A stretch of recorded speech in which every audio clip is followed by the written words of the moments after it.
దేవుడు నిన్ను వదిలేశాడు, ఆయన నిన్ను విడిచిపెట్టేశాడు, నువ్వు ఆయనకి అస్సలు ఇష్టమే లేదు అని అపవాది చాలాసార్లు మన చెవుల్లో అబద్ధాలు చెప్పి అవిశ్వాసంలో మనం ఉండాలని ఆశిస్తాడు. కానీ దేవుని బిడ్డలైన మనందరం కూడా ప్రభు వైపు చూస్తూ, ప్రభువా నీవు నన్ను విడిచిపెట్టవని వాగ్దానం చేసావు కాబట్టి వాగ్దానం నిలబెట్టుకుంటున్నందుకు నీకు స్తోత్రాలయ్యా.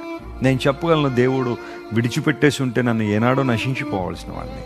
కానీ దేవుడు తన కృప ద్వారా జ్ఞాపకం చేసుకుని ఆయనను విడిచిపెట్టలేదు. నేను నిన్ను విడువను ఎడబాయనని అనేక సార్లు దేవుడు వాగ్దానం చేస్తూనే ఉన్నాడు.